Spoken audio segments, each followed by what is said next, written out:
Сәлеметсіздер ме, қайырлы кеш қыздар. Сіздердің жаңа жіберген тапсырмаларыңызды біршамаңызды тексердім. Біріншеуіңіздікі қалды. Оны қазір сабақтан шыққаннан кейін тексеріп беремін. Өйткені сіздердің сабақтарыңыздан кейін бірден жаңа сабақ басталып кетті менде. Қазір кішкене жиналыңыздар, сосын сабақты бастаймыз. Дулат Исабеков әпке деген драмасын талдайтын боламыз.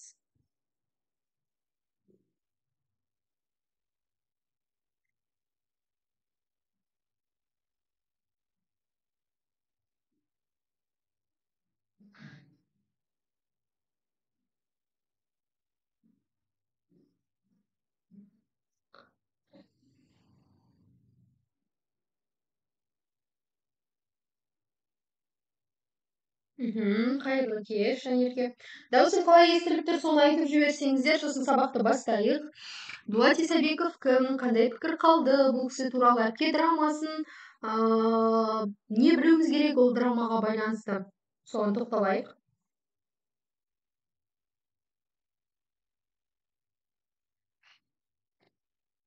Жақсы, естіліп тұрса, кеттік. Дулат Исабеков бізде 20 ғасырдың 50-ші жылдары туған, оңтүстік өңірдің тумасы.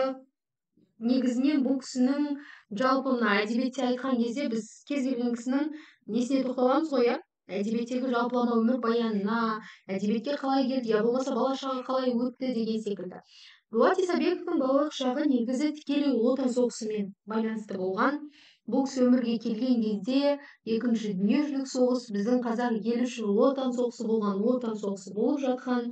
Бұл кісінің әкесі солай Ұлы Отан соғысына аттанып кеткен. Сол Ұлы Отан соғысында қаза болған. Сонымен Дулат Исабеков 14 жасқа дейін енді анасы болады, әкесі қайтыс болып кетті дедік, анасы жанында болып, 14 жасында әкесі қайтыс болғаннан кейін бұл кісі сол өзінің әкесінің бауырларының тәрбиесінде болады екен.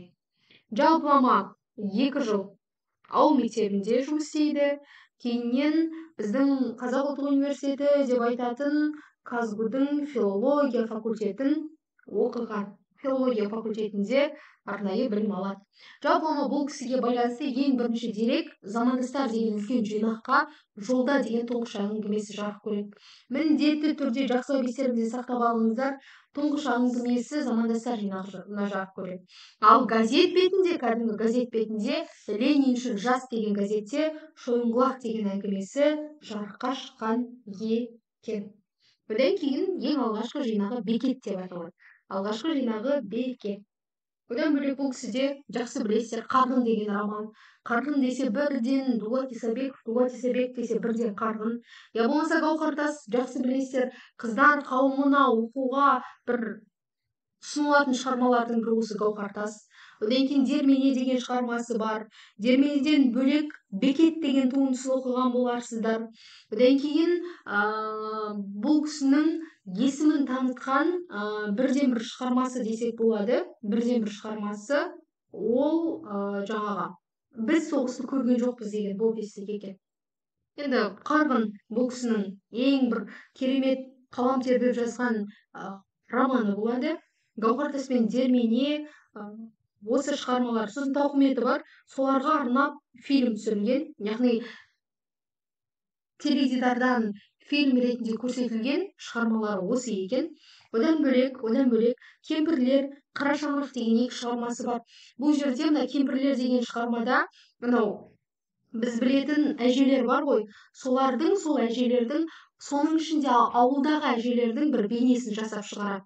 Шығармада бірнеше кемпірлердің жаңағы апалар дейміз ғой, солардың есімі аталып, олар қазақ әйелінің образын жасайды. Қазақ әйел образын не істейді? Қалыптастырады екен. Одан кейін Қара шаңырақ деген бір үлкен қарт адамның қаладағы өзінің баласына жаңағы не беріп жіберуі. Азық түлік. 2 пұт ұн, 2 пұт қауын алып келеді. Өзі арқалап жүріп, баласына соны алып келеді. Сонда енді анау соншама дүниені алып келгендегі басты себебі анау немересін бала шағасын ойлап алып келіп тұр ғой, иә. Соны алып келеді да ары қарай өзінің немересін ауылға алып қайтпақ болады. Бірақ ана қаладағы бала өз баласын ауылға жібергісі келмейді. Сонда анау қалаға балаларына деп соншама тамақ апарып, өз немересін бір құшақтап ауылға алып кеткісі келген адам сол үйден тіпті дәм татпай да кетіп қалады екен. Жалпы бұл шығарманың сюжеті, жалпы қысқаша мазмұны осындай. Одан кейін Ай-Петри ақиқаты деген шығармасы үшін бұл кәдімгі үлкен шығармалар жинағы болған. Осы шығармалар жинағы үшін мемлекеттік сыйлыққа ие болған 1992 жылы. Одан кейін осы шығарма үшін құрмет орденін алған, Астана медалін алған. Жақсылап естеріңізге сақтап алыңыздар. Сонда Дулат Исабековтың бізге жеткен шығармалары десе, ең негізгі деген осы шығармаларды естеріңізге жақсылап сақтап алыңыздар. Жалпылама өміріне байланысты білетін деректеріңіз осы ғана. Ал енді әпке пьесасы деп айтамыз. Әпке деген пьесаның жалпылама тарихы қалай болған? Бұл пьеса арқылы біз не білуіміз керек? Негізі бұның толық нұсқасы көп жерде жоқ. Сондықтан жақсылап тыңдап алыңыздар. Жалпылама талдап өтейік барынша. Жалпы бұл шығарманың жазылуы туралы Дулат Исабеков өзінің естелігінде былай деп айтады екен. Себеп болған нәрсе өз өмірі. Мен сіздерге жаңа айттым ғой, анасынан ең бірінші әкесі Ұлы Отан соғысына кетіп қайтыс болды, одан кейін әкесі анасынан айырылды деп. Міне осы жайттың бәрі бұл шығарманың тууына себеп болған. Қалай десеңіздер, анадан айырылғаннан кейін бұл Дулат Исабековтың отбасында енді әпкелерінің бәрі тұрмысқа шығып кеткен, сөйтіп 3 ұл бала қалып қояды. Ойлаңыздар, 2 әпкелері бар, одан кейін 3 ұл бала, сонда 5 бала болған екен да. 2 әпкесі тұрмыста, 3 бала ана қайтыс болғаннан кейін бір үйде қалып қояды. Енді білесіздер, ер адамдардың қалай жүретінін, Сонда анау алыста жүрген 2 әпкесі енді бауырларына алаңдайды ғой. Сөйтіп олар кезек келіп жаңағы 3 ұлға қарап тұрады. Кезек келіп бүкіл жаңағы бауырларының жағдайын жасап сөйтіп жүреді. Сонда үлкен әпкесі болған екен Бибіғали деген, ең үлкені бауырлардың. Сол осы бауырларының жанында ұзақ уақыт болып қалған екен да. Сонда артынан күйеу іздеп келеді екен да, айтады екен ғой, сен мына жақта ұзақ болып қалдың, анау жақта бала шаған күйеуің жоқ па сенің деген кезде, сонда әпкесінің қайтарған жауабы бар екен, мынандай деп айтқан екен. Бұл өмірде бауыр табылмайды деп. Ал бауырды тауып беретін менің әкем де шешем де қайтыс болып кетті деп. Сондықтан бұл өмірде не істелмейді? Бауыр табылмайды деп. Міне сол әпкесі Бибіғалидің айтқан сөзі Дулат Исабековтың мына әпке деген пьесаны жарыққа шығаруына тікелей әсер етеді екен. Сонда 3 бауырға қамқор болған 2 әпкенің бауырмалдық қасиеті жалпылама осындай үлкен пьесаның тууына не болған екен? Сеп болған екен. Бұл жерде де дәл солай, бірақ бұл жерде кішкене енді сюжеті басқаша. Шешелері қайтыс болып, әкелері тастап кеткен бір отбасының 5 баласы туралы, сол 5 баланың үлкені болып, басқа бауырларына қамқор болып жүрген әпкенің жайы баяндалады екен. Енді шығарманы бастайық. Шығарма жалпылама осы Қамажай тағдырынан бастау алады. Қамажай бұл өз бауырларына былайша айтқанда қамқорлық көрсетіп жүрген, және сол бауырларына қамқорлық жасауды өзіне міндет етіп алған адам.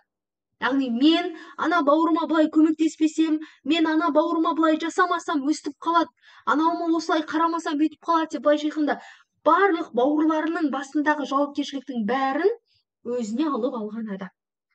Өзінен кейін 3 інісі бар, одан кейін бір несі бар, сіңлісі бар.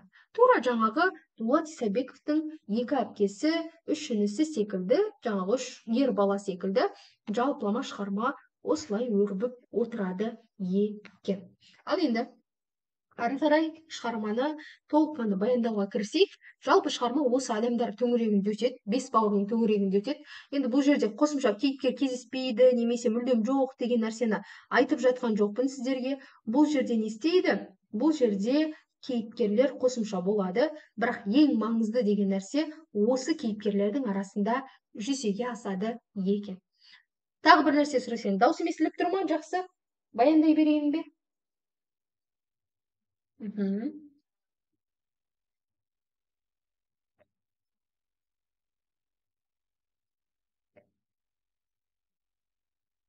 Иә. Айтып жіберсеңіздер, қыздар. Жақсы болса кеттік, иә. Шығарма қалай басталады? Шығарма негізі біз айттық қой, бұл драмалық шығарма. Пьеса деп тұр, яғни сахнаға арналып жазылған шығарма. Сондықтан бұл жерде кейіпкерлердің диалогы арқылы жүзеге асады. Сондықтан барынша кейіпкерлердің диалогы арқылы сіздерге баяндап беруге тырысам. Жақсылап тыңдап алыңыздар. Ең бірінші, бұл енді бірнеше бөлімге бөлінеді. Бірінші бөлім деп баяндалады. Бірінші бөлімде бір ер адам шығады дейді. Ол ер адам Қамажайға соншалықты ғашық болған, жаңағы Қамажайды соншалықты күткен Қабен деген ер азамат болады. Міне шығарманың басы сол Қабеннің әңгімесінен басталады. Не дейді Қабен Қамажайға? Мен сені күттім дейді. Мен сені осы уақытқа дейін күтіп келемін. Қаншама уақыт болды дейді. Мен кез келген адамның шыдамның шегі болады. Шыдамның шегіне жетті менің шыдамым. Мен саған келемін әрдайым, сен маған күт дейсің, бүгін тағы келдім, бүгін міне сен маған не дедің дейді, тағы да күт дедің дейді. Сонымен екеуміз кездесейік соңғы рет, не де болса сен кел деген өтініш еді. Сосын Қамажайдың бір сезімі арқылы жеткізілген өлең баяндалады. Одан кейін бұл бірінші бөлімнің басындағы жалпы сахнаға арналып жазылған жер аяқталады да ары қарай нақты біз Қамажайдың отбасына кіреміз. Әрине Қамажайдың отбасы барлығы дастархан басында отыр, бірақ осы жерде Қамажайдың інісі бар Тимур деген. Соның ішіп келуі туралы баяндалады.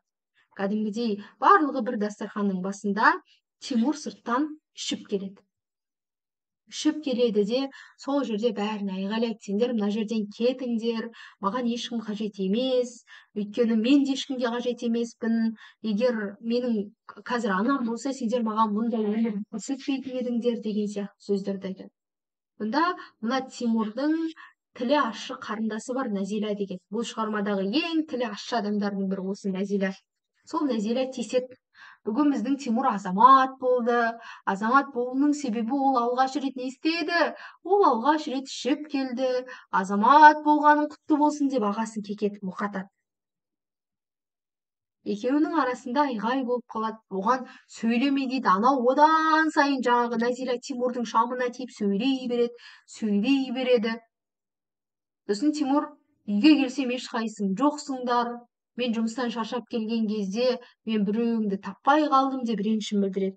Сонда Қамажай айтады ғой, енді сен шаршап келді екен деп, біз бәріміз үйде отыруымыз керек емес қой, біз де жұмыста жүрміз, қыдырып жүрген жоқпыз деп. Сонда Тимур анау әпкесіне тиісіп қалады, қыдырып жүрсіңдер паркте деп. Яғни анау Қабенмен болған әңгімелерін шамамен осы жерде Тимур жеткізеді. Одан кейін аяқ асты бір бейне арқылы әкелері кіреді. Әкелеріне сол кезде Тимур өз назын айтады. Яғни не үшін келдің сен деп. Осы уақытқа дейін біздің жылаған даусымызға қарамай бізді тастап кеткен едің. Енді бізді ер жетіп, өз аяғымызға өзіміз тұрған сәтте не үшін келдің дейді. Не үшін келдің дейді. Сонымен барлығы кетіңіз деп, ол әкелерінің бейнесі сол сәтте не істейді? Жоқ болып кетеді. Дәл осы кезде Қамажайдың менің балам деп жүрген Ермек деген інісі әпке дейді Қамажайға. Сонда Қамажай қатты таңғалып қалады. Неге? Өйткені ол осы уақытқа дейін Ермекке сен менің баламсың деп келген болатын. Сол жерде Қамажай таңғалады. Ермек, сен менің анам емес екенсің, сен менің әпкемсің. Сондай сөздер болып, сонымен бұл кеш аяқталады. Келесі күн басталады. Сонымен бұл жерде Нәзила мен Нәзиланың құрбысы Гаухар деген қыз болады. Екеуі кіріп келе жатады. кіріп келе жатады да енді үйде Қамажай, білесіздер, бәрінің жағдайын жасап отырған Қамажай Нәзила әңгімесін бастайды. Біз жаңағы Гаухар екеуміз таңнан бері ештеңе ішпедік, қарнымыз ашып кетті деп. Сонда Қамажай Нәзилаға айтады ғой, бір нәрсе сатып алып жемедіңіздер ме? Ақшаларың болмай қалды ма деген кезде Нәзила не дейді? Ақшамыз болды, бірақ біз анау отельдің ішін аралап жүріп, сол күйде тамақ ішу деген нәрсені ұмытып кетіппіз деп. Сонда Қамажай өзі тамақ жасап жатқан, сол тамақтың барлығын бірден ыңғайлап, осы Нәзила мен Нәзиланың құрбысы Гаухардың аузына сол тамақты береді. Енді аз ғана болып қалды, осыны жеп қарындарыңды тойдырып алыңдар деп. Бірақ қазір кімдер келеді? Тимур келеді, Омар келеді. Оларға басқа тамақ жасай салармын деген ойда болады. Басқа тамақ жасай салармын деген ойда болады. Сонымен Нәзила мен жаңағы Гаухар бар, Қамажай бар, үшеуі отырып әңгіме айтып, Нәзилалар тамақты жеп, сөйтіп отырады. Асықпай тамақты жеп отырады. Сонда Нәзила айтады ғой, бүгін ательеге бардық, бірақ андай бұрынғы ақшалы жүрген кездерімді сағынып кеттім. Ана нәрсені алайын десең, бірақ жаңағы ақшам жоқ деген сияқты. Қарызға алып, ана заттарды алғың да келмейді. Сонда Қамажай айтады ғой Нәзилаға, неге алмайсың? Ал, бар жағдайыңды жасап береміз, тауып береміз. Тимур айлық алсын, сосын саған береміз деп. Сөйтіп жатқан кезде, енді екеуі тамақ ішіп отыр, Қамажай оларға тамақ беріп отыр. Дәл сол кезде Гаухар мен Нәзила кімге? Қамажайға өздерінің жақын күндері жаңағы оқу орындарының бір 70 жылдығына баратындарын айтып қалады. Соны айтып жатқан кезде Тимур кіріп келеді. Тимурдың шығармада екінші бір аты Темірбек деп беріледі. Яғни Тимур бір қысқартылған формат іспетті да. Сондықтан бұл нәрсені жақсылап жаттап алыңыздар. Темірбек қасына достарын ертіп алған, Тимур кіріп келеді. Ол кезде енді Қамажай тамақтың бәрін анау Нәзила соларға беріп тастаған. Темірбектің, Тимурдың жанында қонақтар бар. Енді Қамажай есі шығып кетеді, мыналарға не беремін деп. Сонымен төрлетіңдер деп алып кіреді, сол жерде таныстырады. Мынау Сұлтан деген жігіт біздің үйге бірінші рет келіп тұр деп. Сонда Қамажай айтады, ой, бұл ерсерек айтпады ма, жаңа ұят болып, мыналарға тамақ жасап қоятын едім деп. Ештеңе етпейді, қазір жасайсыз деп. Сонымен сол жерде Темірбек таныстырады. Бұл менің досым Сұлтан, біздің үйге бірінші рет келіп тұр. Ал бұл оның нағыз Камиля деп таныстырады, өзінің сүйген қызы, бірақ бұл жерде менің қызым деп айтпайды ғой. Мына қыз Камиля дейді. Мынау сол Камиляның құрбысы Светлана деп айтады. Бірақ оның қазақша аты Сұлухан. Сонда Камиляның құрбысы Сұлухан өз атын Светлана деп ауыстырып алған. Содан кейін сол жерде Қамажай бірден тамақтың қамына кірісіп кетеді. Тимур, Сұлтан достары бар, барлығы дастархан басына жайғасады. Сол жерде Сұлтанның туған күні екені айтылады. Қамажай құттықтайды туған күніңмен деп, тамақтың абыр-сабырымен жүгіріп жүр. Сол кезде аналар столға бір коньякты қояды. Кәдімгі спиртнойды. Сонда Нәзила таң қалып қалады ғой, мынау коньяк француздікі емес пе деп. Иә, француздікі дейді. Сонда қымбат қой бұл деп Нәзила таң қалады. Сонда болса қайтейін, осы кезде Нәзила айтып қалады, неткен байлық, біз Гаухар екеуміз күні бойы тамақ жейтінде ақша таппай жүрсек, сен француздың коньягын алып келіп тұрсың деп.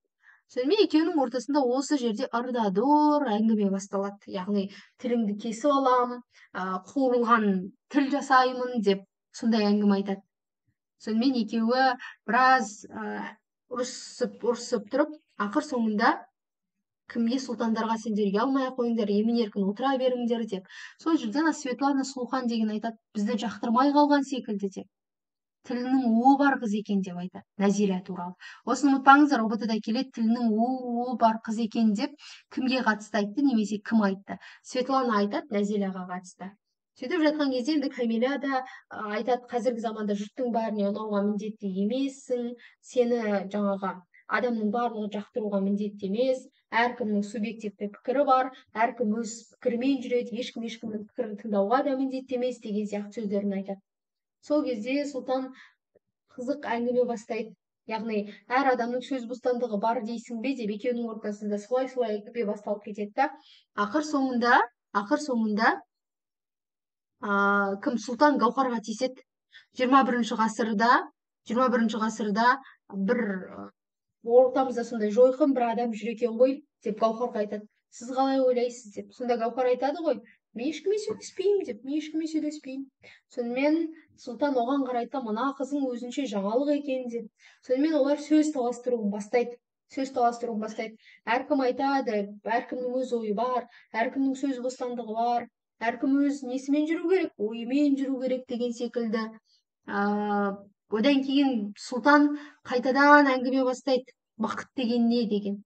Сонда Камила бақыт деген ылғи ол сәттілік емес, бақыт деген азап деп түсіндіреді. Сонда Тимур азап деп кәдімгідей олардың ортасында әңгіме болады. Сонда Камила бақыт дегеннің азап екенін, сен оған қиналып жететіндігіңді, яғни әрдайым күйбең тіршілікпен сөйтіп жүріп бақытқа жетесің, бірақ ол бақытың ұзаққа созылмайды, бұл азап емегенде немене деп. Сол жерде бақыт деген ол өздігінше өмір сүру, сондай әңгіме кетіп жатқан кезде, анау Камила кімнің мойнына қайта асыла береді ғой, бүйтіп иығына басын қойып, сонда Нәзила ашуланып кетеді. Сол жерде бірақ үндемейді да, бақыт деген не, бақыт деген ол жаңағы азап емес деп. Сонымен сол жерде Светлана мен Нәзила сөзге келіп бастайды.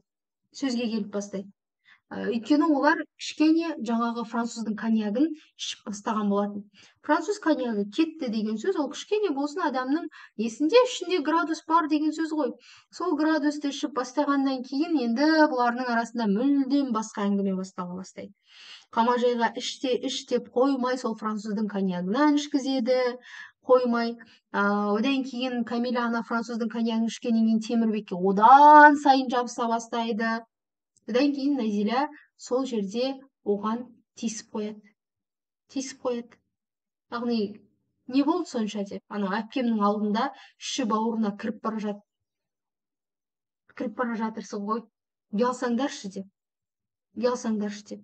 Сондай Камила да оған ашуланады, Нәзила да оған сөз сөйлейді, ағамыз мысық болып қалыпты мынаның алдында, ақыры бұл мына Камила мысыққа ұқсайды екен, мысық алады екен үйімізге деп оны айтады.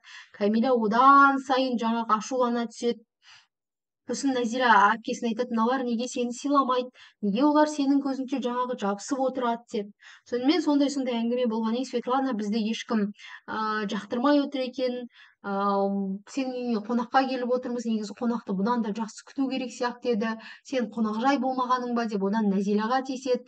Сонымен ырда-дырду сол жерде ұрсыс болып кетіп, ақыр соңында Камила, Светлана, Сұлтан бәрі апыр-топыр киініп үйден шығып кетеді. Темірбек олардың артынан жүгіреді, қайтып келіп жаңағы кімдерге айғайлайды, Нәзилаларға. Жетеді енді сенікі деп. Яғни екеуінің ортасында тағы да әңгіме болады. Жоғалт, көзіме көрінбе, анау келіп тұрған достарымның алдында сен мені ұятқа қалдырдың деп. Нәзила одан сайын оған жырқ-жырқ етіп күліп, достарымның алдында ұятқа қалдырған емес, жаңағы ана бір Камилаңның сенің мойныңа асылып отырғаны, содан ұял сен деп. Екеуінің ортасында сондай әңгіме болады. Сол жерден де Қамажай Нәзиланың аузын жапқанда енді сен қыз баласы емессің ба, сөзіңді тый кішкене болды деп. Сонымен Тимур сол жерде ашуланып кетеді, мені достарымның алдында ұятқа қалдырдыңдар, оларды одан да бұл жерге мен әпкем барау, бауырларым барау деп алып келген едім, алып келгенше одан да неде бір кафеге күте салғаным артық еді деп. Сөйтіп Тимур ұрысқан күйде шығып кетіп қалады. Сол кезде енді барлығы кетіп қалды. Сол баяғы Нәзила, Гаухар, Қамажай қалған болатын. Сонымен сол жерде жаңа Тимур Гаухарға да тиіскен болатын, Гаухарға сөзбен. Нәзила одан кешірім сұрайды. Сосын шарап ішесің бе деп оған қалжыңдайды. Жаңағы енді француздың коньягі қалып қалды ғой, соны ішесің бе деп одан сайын қалқылдайды. Сонымен Қамажай Нәзилаға дұрыс жасамағанын барлығын айтады, бірақ Нәзила қанша айтқанымен мойындағысы келмейді. Алдымен ана қыз еркінсіп кетті, ол ұят болды, я так хочу котенок мой деген сияқты сөздер айтты, бізден ұялмаса да сізден ұялмай ма деп. Сонымен Гаухар қайтайын деп жиналып жатады. Нәзила оған қон деп жалынады. Сөйтіп жатқан кезде Омар келеді. Өзі шаршап келген, бұл Омар деген оқымысты сондай бауырларының бірі болады. Омар келгеннен кейін бірден Нәзила осыны пайдаланады да, Омардан сұрайды, бақыт деген не деп. Өйткені Омар кәдімгідей ғылым докторы деген атақ алған сондай оқымысты адам ғой. Омар осы сен үшін бақыт деген не деп сұрайды. Сонда Омар жауап береді. Енді бақыт деген ол ғылым тілімен айтқанда диалектикалық материализм тұрғысынан келетін болсақ деп өзінше қуып жаңа ғылыми бір нәрселерді айтып кетеді. Сонымен Назила айтады, тоқ етерін айтшы, бақыт деген не? Сенің мынандай дүниелеріңді тыңдап тұруға жаңа уақытымыз жоқ деп. Сосын Омар қайтадан бастайды, бақыт дегенді бірнеше салаға бөлуге болады. Бақыт деген осындай, бақыт деген деп ең соңында қоғамсыз адам жоқ. Яғни әрбір адам үшін қоғам болу керек, қоғам болу үшін адам болу керек деп. Ең соңында қорыта келгенде бақыт деген жеңіс немесе жеңіске апарар күрес деп айтады. Күрес деп айтады. Сосын сол жерде Қамажай ұрсады Нәзилаға, сен мына кімнің миын қатыра бермеші деп. Қатыра бермеші. Сол жерде сендерге сүт алып келейін, сүт ішіп алыңдар дейді. Үшеуіне сүт ішкізіп, сүт алып келеді. Омарға, Гаухарға, Нәзилаға. Сосын Нәзила айтады, менше бақыт деген осы болса, анау бір қызды үйіне жалғыз өзін қайтару кешкі уақытта ұят емес па деп ағасына қалжыңдап күледі.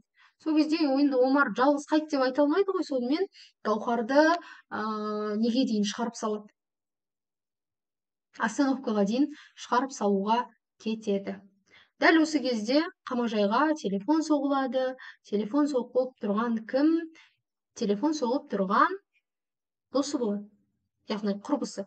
Жақында концерт болатынын айтады, билет алып қойғанын айтады. Сонымен барамын деп Қамажай келісіп қояды. Сонымен бұл бөлім бізде аяқталады. Нәзила мен Тимур арасындағы ұрыспен, Омардың Гаухарды шығарып салуымен бұл бөлім аяқталады. Одан кейін келесі күн Қамажай таңертеңгі тамақтарын беріп, бәрін реттеп жатқан кезде Тимур аяқ асты келеді. Келіп апыр-топыр жиналып шығайын деп жатқан кезде Қамажай айтады, енді қайда барасың, тамақ ішпейсің ба деп. Мен асханадан ішіп алғанмын дейді. Сол жерде Омардың жақында Мәскеуге диссертациясын қорғауға бару керектігін айтады. Яғни жетекшісі шақырыпты, диссертациясын нету керек, қорғау керек екен, соған бару керек екен. Сонда Тимур айтады ғой, оның Мәскеуге баруы да ақша ғой, тағы да сол ақша құрташ десеңші деп. Соның оның стипендиясы бар ғой дейді, өзіне жетеді деп. Ол жетсе тек жолына ғана жетеді Мәскеуге, ары қарай не істейді деген кезде, сен жаңағы не аласың ғой, жаңағы айлық аласың ғой дейді. Сонда Тимур шамданып кетеді. Сөйтеді да сол жерде әпкесіне костюмын ұстатады. Мен кешке бір жерге баруым керек, бір досымның үйіне баруым керек. Сонда мына костюмды қолың тиіп жатса, кешке дейін үтіктеп қоя салшы деп. Сосын шығып бара жатады да Тимур ашуланады. Сыртқа шығып баратында бәріңізде бар ғой, мә киетін киім жоқ деп. Сонда Тимур да сөйтіп айтады, не дені дұрыс бәтеңке жоқ деп. Айлығың түссе аламыз ғой деп Қамажай айтады. Сонда ол айлыққа мен аяқ киім алам ба, қарызым бар өзімнің, қарызыма беруім керек деп. Сонда Омар Мәскеуге жүретін еді, оғаншы деген кезде, естідім ғой, өзі тапсын, мен оның барлығын ақша тауып беруім керек па деп Тимур ашуланып кетеді. Сол жерде Тимурдың айғайлағанын көреді да Қамажай айтады, не болған саған, неғып зіркілдей бересің деп. Дәл осы сәтте Нәзира мен Гаухар қайтадан кіреді үйге. Олар сырттан келе жатқан. Сол жерде тиіседі Тимурға. Өздері тиісетін нәрсе таппай тұр еді. Нәзира айтады, сенің ана күнгі мысығың, ана бас ауруы бар қызың сені сыртта күтіп тұр. Ол біз екенімізді байқамай қалып бізден спичка сұрады дейді. Яғни сіріңке сұрады. Қыздар, сендерде спичка бар ма деп спичка сұрады. Ол біз екенімізді байқамай қалыпты деп сөйтіп күледі. Яғни Камиляның темекі тартатынын осы жерде Нәзила ақырын өз сөзімен не істеп қояды? Білдіріп қояды. Сосын қолына спичка береді, мә мына оттықты ала кет, жаңа қызым сұрап еді деп лақтырып жібереді. Сонымен Тимур үндемей шығып кетеді. Ары қарай Нәзила, Қамажай, Гаухар үшеуінің ортасында әңгіме басталады. Нәзила әпкесін қыдыруға шақырады. Біздің жаңағы институттың 70 жылдығы болатын еді, соған арнайы концерт болатын болды. Ол концертте жаңағы репортер нені түсіретін бір жігіт бар еді. Сол комментатор жігіт дейді. Гаухарды ұнатып қалыпты, ертең сол 70 жылдықта бізді көбірек түсіретінін, теледидардан бізді көбірек түсіретінін айтты, сен де жүр дейді. Сонда Қамажай қалжыңдап күледі ғой, ертең менің түрімді көріп, мына комментаторларың сендерді де телевизордан шығармай қойып жүрер, одан да өздерің бара беріңдер деп. Сосын Нәзила әпкесіне өтініш айтады. Мындай шифоновый дейміз ғой, сондай көйлек бар еді, сол көйлегінің етегі былай бүгіліп тігіледі ғой, сонысы ажырап кеткен екен. Соны қайта тігіп бере салшы дейді әпкесіне. Ертең сол көйлекті кимесем басқа көйлегім жоқ деп. Қамажай келіседі, сөйтіп Гаухар барлығы отырады. Сонымен ары қарай ермек келеді. Бұл Нәзилалар жаңағы киімдерін тастады, барлығын дайындады. Енді Қамажайға не істеді? Тимур бір костюмын тастап кетті, Нәзила көйлегін тастап кетті. Сонда сол көйлектің етегін тігіп болғаннан кейін енді Тимурдың костюмын үтіктеп бастайды. Сонда костюмді үтіктеп жатқан кезде сырттан Ермек жылап келеді. Ермектің жылап келгенін көре салды да, ол костюмды да қалай тастағанын ұқпай қалды ғой. Сонымен тастай салды да, ол Ермектің жылағанына қарай далаға шығып кетті. Сонда ана үтікті алмай кеткен ғой ана костюмның үстіне. Сөйтіп Ермекпен сөйлесіп, не болды деген кезде Ермек айтады, басқа балалар, бір бала айтты, Марат деген баланы айтады, Марат деген бала мені ұрды, неге ұрды деген кезде, менің папам әскери ұшқыш деп едім, ол сенің әкең әскери ұшқыш емес деді, мен ұшқыш дедім, ол ұшқыш емес деді. Сөйтіп сонымен екеуміз ұрысып қалдық, ол мені сол кезде ұрды деп. Сонымен Қамажай барлығының әкесі әскери ұшқыш бола беру міндетті емес қой, одан да кел ұйықта дейді да, ана Ермекті апарып жатқызған кезде өзі де бірге жатып қалған, ал ана Тимурдың костюмі күйіп кеткен. Дәл осы кезде сырттан көршісі келеді. Көрші келгеннен кейін, ей, мына жерде өрт деген кезде Қамажай күледі. Ешқандай өрт жоқ мына жерде. Жай бір нәрсе күйіп кеткен деп. Сонымен жаңағы көрші әйел кімді? Қамажайды бүгін концертке барамыз ғой, иә, Филипп Киркоров келіпті деп айтады. Филипп Киркоров. Мен саған айтып едім ғой деп. Білесіздер ма, анау Нәзила барлығы неткен кезде хабарласып еді ғой, концертке билет алып қойдым деп. Сол осы көршісі болған. Қамажай өзінің бара алмайтынын, басының ауырып тұрғанын айтады да, көршісін сөйтіп қайтарып жібереді. Дәл осы сәтте қайтадан кім келеді? Қайтадан Тимур келеді. Одан бұрын жаңа бір нәрсені айтуды ұмытып кеттім. Қамажай көрші әйелден ақша сұрайды қарызға. Өйткені Омар Мәскеуге бару керек еді ғой. Сонда анау көрші әйел айтады, егер ақша болса өзім ыңғайлайтын едім. Қазір бізде де не болмай жатыр? Ақшаның ыңғайы болмай жатыр дейді. Сонымен Қамажай күйдіріп алды ана костюмді. Сонымен Тимур келеді да, әпке костюмді берші, мен кеттім, асығыспын деп. Сонда Қамажай айтады ғой, сенің костюмың күйіп қалды осылай деп. Даладан Ермек жылап келіп еді, соны жұбатам деп жүргенде сенің. Сонда Тимур ашуланады. Бүлдіргенім қалай, менің бұдан басқа киетін киімім жоқ қой, көшеге киетін жалғыз костюмым осы еді ғой деп. Кәдімгідей айғайлайды. Сонымен Қамажай есімнен шығып кетті, енді ренжіме деген кезде, анау мүлдем Тимур ашуланып кетеді. Қамажай алармыз дейді. Тимур сонда немен аламыз дейді. Бір мәнісі болады дейсің, қашан болады? Аяғыма бір жаңағы дені дұрыс туфли ала алмай жүрген кезде, енді мына костюмді де құртып деп. Енді мен не кием, майкамен барайын ба деп сол жерде әпкесіне айғайлайды. Сонда Қамажай айтады, Омардың костюмін кие тұр дейді. Тимур айтады, сонда ол жаңағы Мәскеуге майкамен бару керек па деп. Сонымен екеуінің ортасында сондай дау болып қалады да, Тимур кәдімгідей әпкесіне айғайлап жібереді. Өйткені Қамажай айтады ғой, сенің костюмыңды жамап берейін ең құрмағанда.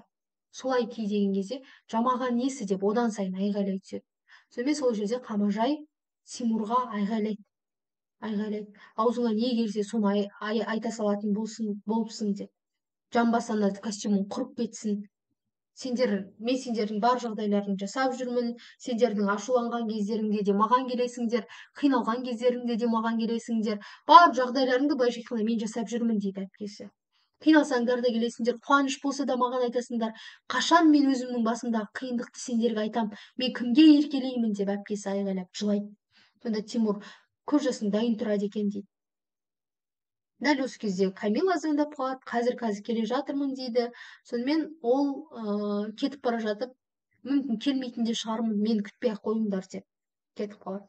Дәл осы кезде көрші әйел келеді, Қамажайға айтады, жаңа концертке бекер бармадың, концерт деген күшті болды, анау Филипп Киркоровтың дауысын айтсаңшы, дауыс деген деп сөйтіп әңгімені бастайды.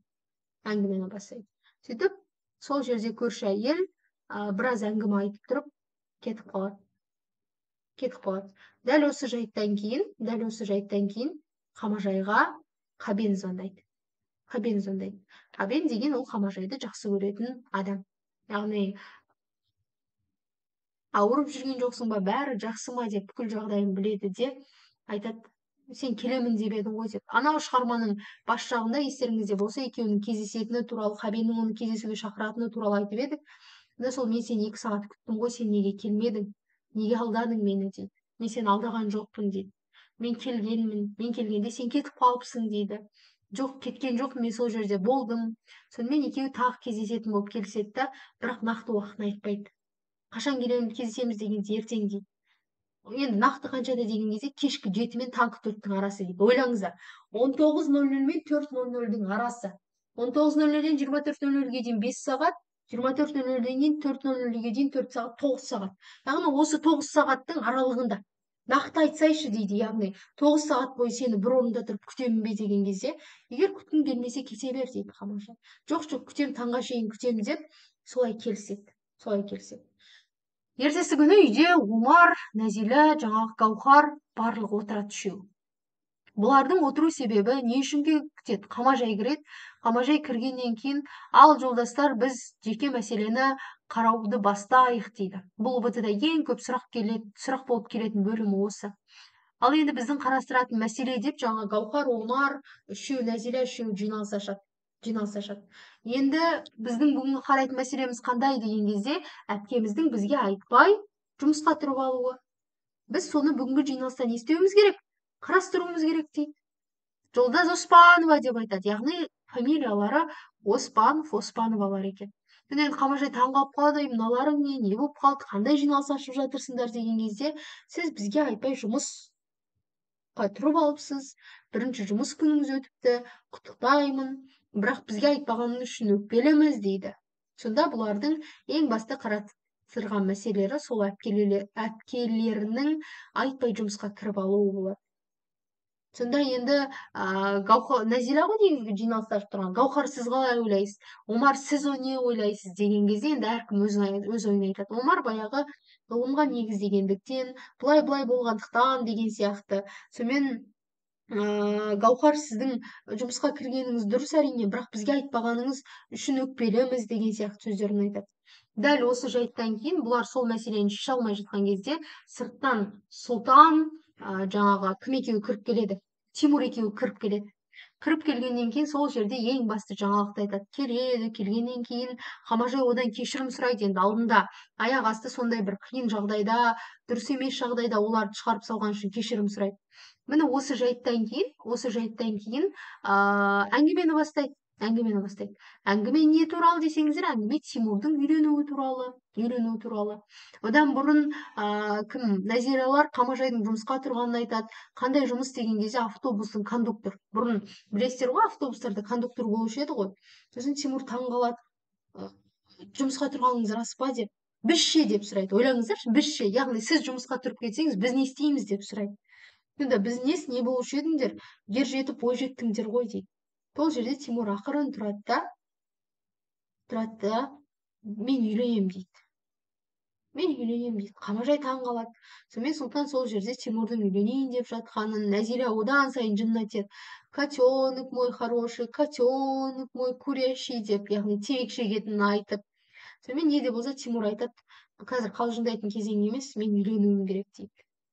Сонымен Қамажай айтады, мен не дейін, бақытты болыңдар, бірақ қашан үйленесің, қай уақыт үйленесің деген кезде Сұлтан айтады, дайын болыңыз, 5 күнде үйленеді дейді. Енді оған ақшаны қайда табамыз деген кезде, менің страховка дейміз ғой біз қазіргі кезде, сол жерде ақшам бар деп айтады. Сол жерде ақшам бар, сол жерден алайын, сосын үйленемін дейді. Сонымен аяқ асты сол жерде Сұлтан айтады, үйленетін болды, асығыс емес, бірақ 5 күн уақыттарыңыз бар, 5 күннен соң Тимур үйленеді. Сонымен Тимур мен Камила үйленеді. Қамажай жұмысқа шықпайды. Енді бұлар бір үйде бір шаңырақтың астында тұрып жатыр. Одан кейін Қабен мен Қамажайдың кездескендігі туралы бір қойылым болады. Бұл жерде Қабен мен Қамажай кездеседі. Кездескеннен кейін енді Қабеннен соншама уақыт осы уақытқа дейін қаншама уақыт кездесе алмай жүрді, көп күттім ғой деген сияқты сөздерді айтады.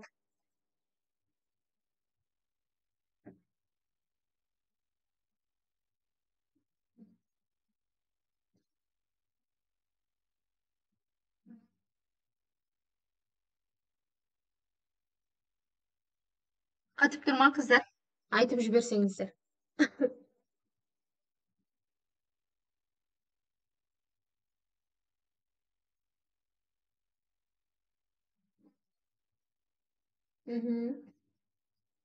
Қатып тұрма әлі. Әлі қатып жатыр ма, соны айтыңыздаршы. Естіліп тұр ма даусым? Енді болды дейді. Жақсы. Сонымен сол жерде Қабен мен Қамажайдың кездесуі туралы айтылады. Сонда Қамажай айтады ғой, енді Қабен оған үйленейік дейді. Былайша айтқанда, мен де сені жақсы көремін, сен де мені жақсы көресің. Қашанғы былай жүреміз, үйленейік дейді. Сонда Қамажай өзінің үйлене алмайтынын айтады. Үйлене алмайтынын айтады. Неге? Неге?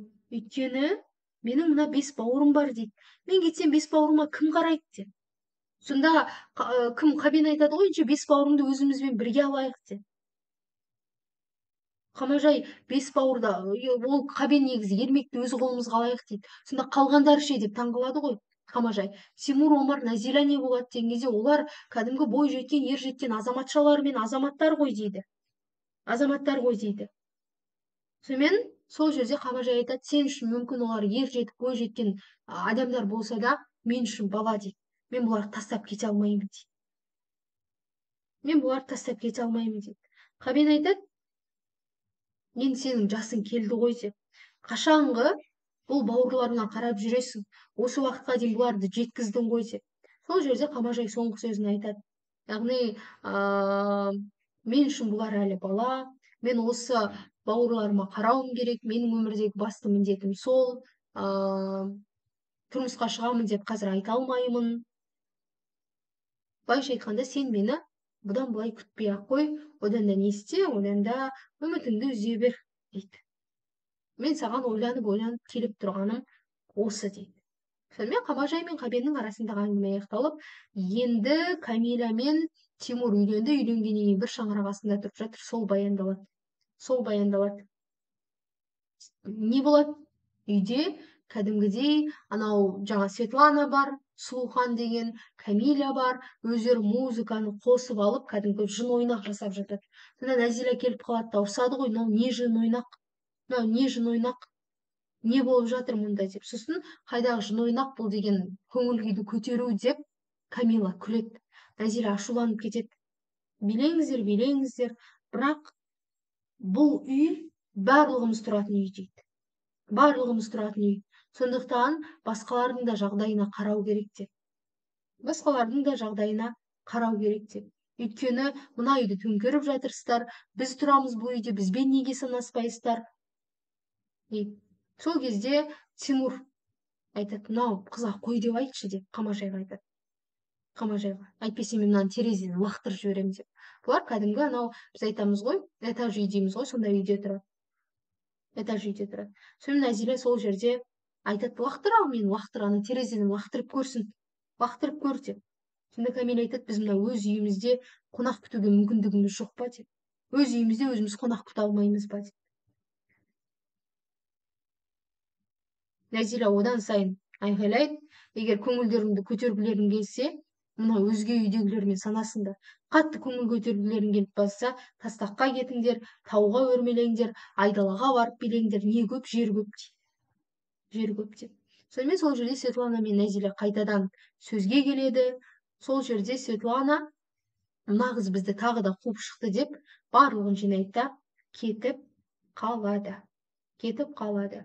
Бәрі кетіп бара жатқан кезде Омар келеді, Гаухар бар бұл жерде. Сосын сол жерде барлығы енді арттарынан жүгіріп жүр ғой, тағы да кетіп бара жатыр. Сонымен Камила сол жерде жылап қалып қояды. Енді сол ол үйдің келіні ғой, сондықтан ол кетіп қала алмайды. Сонымен ана кімнің Камила не үшін жылап отыр дейді Омар. Сонда ден хорошего настроения дейді, яғни ол қуаныштан жылап отыр деп қалжыңдай салады. Сонымен бұл бөлім аяқталады да, ары қарай Қамажай мен Камиляның бірге қалғандығы, оңаша қалғандығы туралы айтылады. Сол жерде Қамажай Камилядан сұрайды. Бірінші Камиля Қамажайдан сұрайды, сіздің жігітіңіз бар ма? Жақында үйленетін ойыңыз жоқ па деп. Сонда ол жоқ дейді, жақында үйленбеймін деп. Сонда сіз қыдырмайсыз ба? Көңіл көтермейсіз бе? Үйде отырған адам жалығып кетеді ғой, неге үйден жалықпайсыз деп. Қамажай жалықпаймын дейді, маған керісінше сендермен жүрген қызықты, сендермен жүрген адам жалықпайды ғой деп. сол жерде Қабажай күледі да оған айтады, айтпақшы сен жаңағы жерікпін деп жүруші едің ғой деп. Не болды сол жеріктігің басылды ма деп. Сонда Камила қойды ғой дейді. Қойған жақсы болыпты деген кезде біз ол баланы не істедік? Алдыртып тастадық дейді. Алдыртып тастадық. Өйткені Қамажай айтады ғой, қойса кімге, Теміржанға тартқан ғой, Теміржан да бұрын сондай болған деп. Сондай болған деп. Сонда Қамажай ол ешкімге де тартпайды дейді. Камила айтады, ешкімге де тартпайды. Сонда Қамажай таңғалып қалады, неге ол қалай тартпайды деген кезде біз ол баланы алдыртып тастағанбыз дейді. Қамажай қатты таңғалып қалады, ана бір үстіне суық су құйып жібергендей болады. Сонымен сол жерде Камиланы ұрады. Яғни Камиланы ұрады кәдімгідей. Камиланы ұрады. Сонда айтады ғой, енді келейін деп жатқан баланы не үшін алдырттыңдар, не айтып тұрсың деп. Сонда баланың бізге керек жоқ, біз одан жұмысқа тұрайық, пәтер алайық, содан кейін балалы болып алармыз. Яғни бізге әлі не керек? Уақыт керек, біз өстіп талтаңдап, жастық шақтың қызығын көріп жүруіміз керек дейді. Сол сәтте жаңа Камиланы ұрады. Камиланы ұрған кезде Тимур келіп қалады, Камила жылап жатады. Сұрайды ғой, енді не болып қалды деген кезде Камила, кетейік бұл үйден. Бұл жерден кетейікші, бұл үйде маған тыныштық бермейді дейді. Сонымен Тимур аяқ асты тұрып кетеді, өйткені Камила айтады ғой, ұрды деп. Тимур айғай салады, Камиланы ұрған кім деп. Сонда әпкең ұрды дейді. Қамажай келеді. Қамажай келгеннен кейін Камилаға неге қол жұмсадың дейді. Қол жұмсайтындай бар дейді. Қол жұмсайтындай бар деп. Бірақ мен оны қатты ұрған жоқпын. Не үшін дейді? Яғни ана баланы өлтірген үшін дейді. Тимур айтады, оны біз өзіміз келісіммен өлтірдік. Яғни көп болса бір күшік тастаған шығар дейді. Яғни баланы күшікке теңейді. Әлі жас, біз де жаспыз, әлі талай балалы болармыз дейді. Сонымен сол жерде апыл-ғұпыл Тимур бар, жаңағы Нәзила келеді. Ол кезде Қамажай жылап отырған. Сонымен Нәзила әпкесінен сұрайды, не болды деп. Осы жайттың баяндағаннан кейін Тимурмен кім кетеміз деп шешеді Камила. Біз кетеміз деп. Омар айтады, Омардан рұқсат сұрайды енді. Кетеміз деп жатыр, не істейді деп.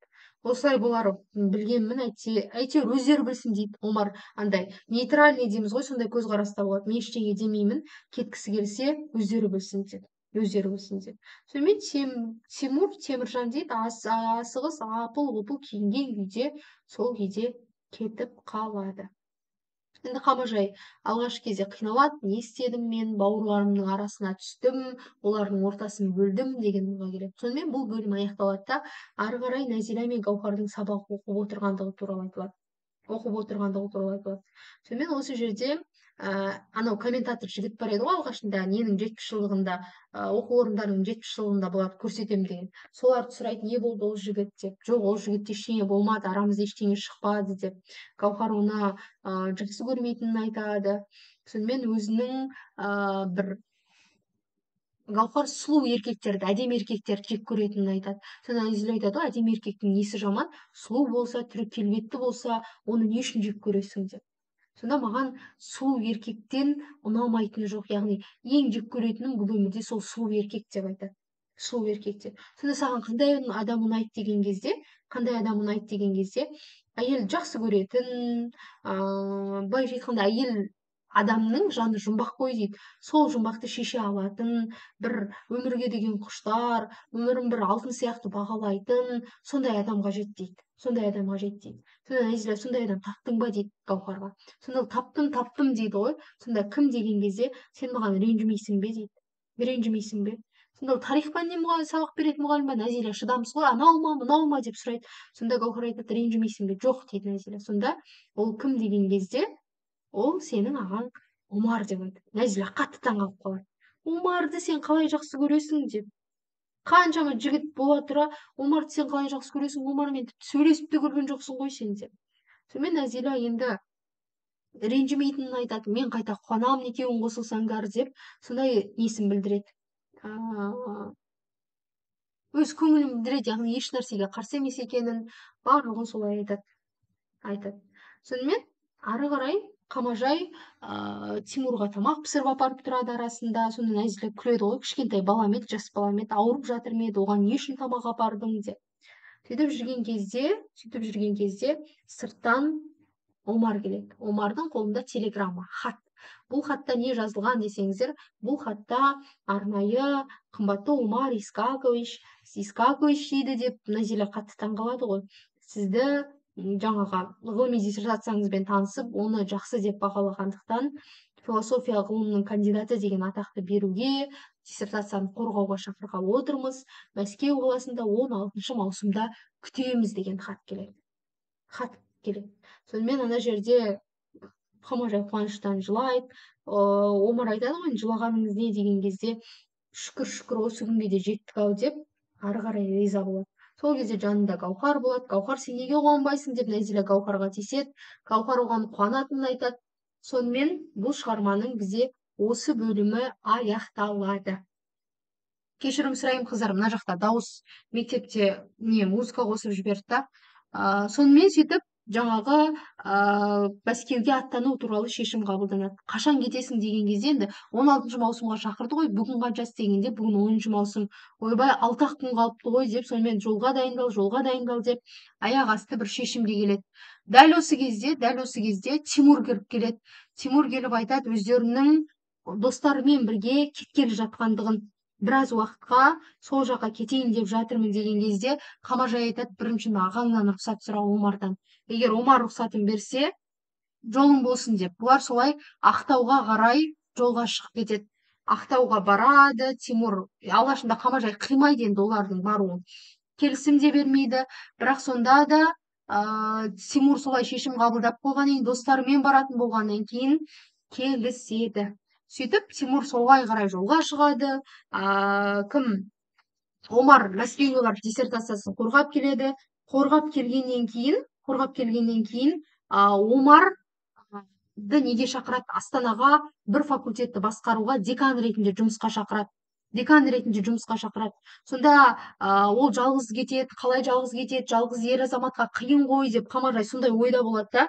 Сол кезде Назиля күледі ғой, ол жалғыз бармайды, онымен бірге баратын адам бар деп. Сонда ол адам кім деген кезде, ол адам Гаухар деп айтады. Сонда Қамажай таң қалып қалады ғой, қалай Гаухар Омармен деп. Қазір 1 минут.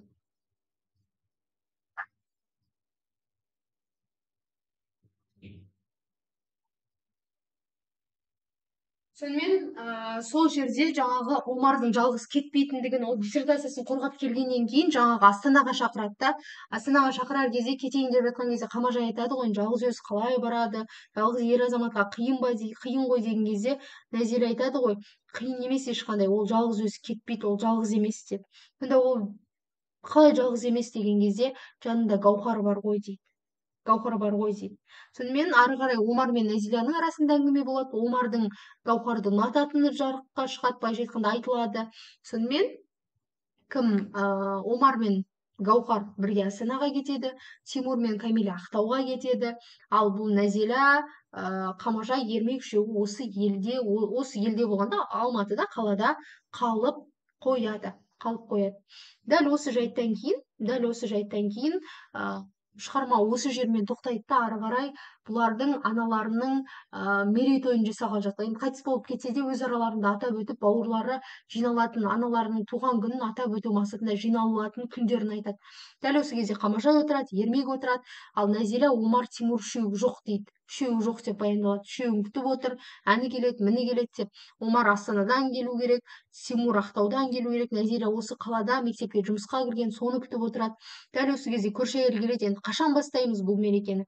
Қазір бауырларымыз келсін деп. Дәл осы кезде телеграмма келеді, телеграмманы Ермек ашып оқиды. Бірінші Тимурдан келеді. Тимур айтады, біз жылдық жоспарды, жаңағы бригаданың сондай жұмыстарын өткізіп жатыр едік. Мен қазір бара алмаймын, кешірім сұраймын, бірақ міндетті түрде не істеймін?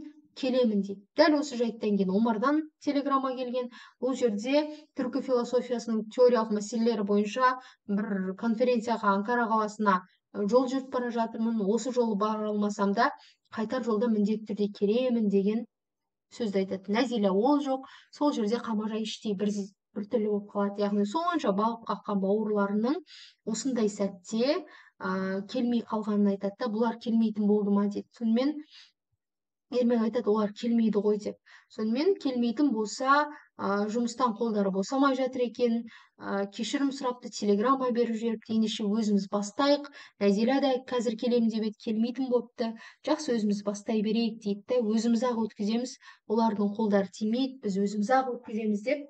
Сонымен шығарма бізде не істейді? Аяқталады екен. Сонда жалпы әпке деген пьеса Қамажай, Нәзила, Омар, Тимур, Ермек арасындағы оқиғаны баяндайды. Бауырларына қамқор болған әпке Қамажай ең соңында өзіне керекті деген дүниені ала алмайды. Яғни өз махаббатынан, өз бақытынан бас тартқан әпке не істей алмады? Соңында бауырлары да жанынан табыла алмады. Омар мен Гаухар қосылды. Гаухар деген Нәзиланың құрбысы, Тимур мен Камиля қосылды.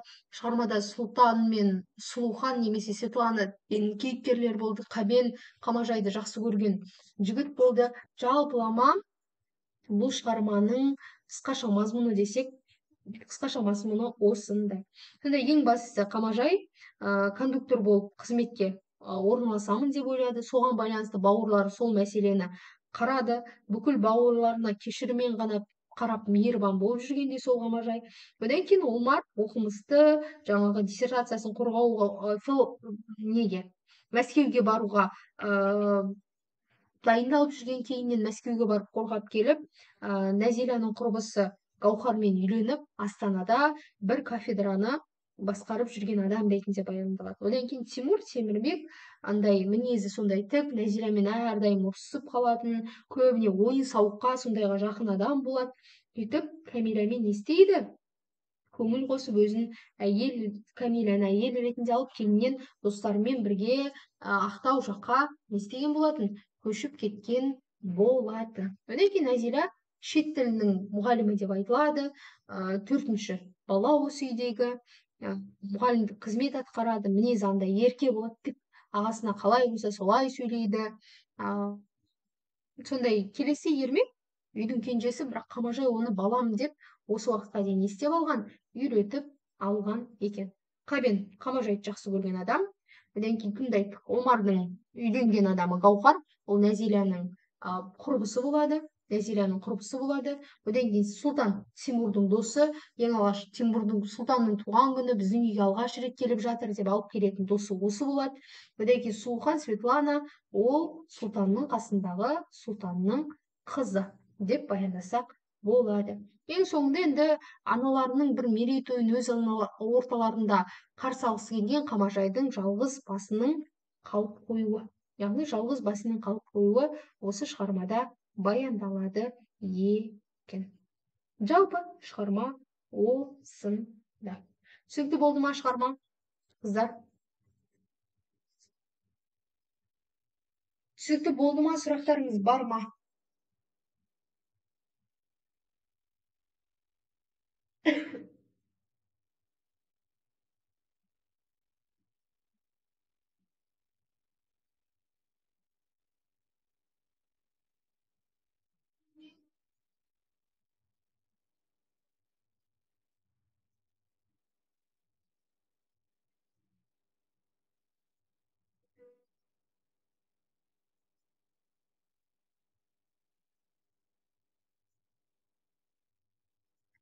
Жақсы, түсінікті болса, қыздар, осымен шығарма аяқталады. Сұрақтарыңыз болса жазарсыздар, қайталап көріп аласыздар. Жалпы пьесаның қысқаша мазмұны осындай. Жақсы, аман болыңыздар, сау болыңыздар. Келесі сабақта кездескенше.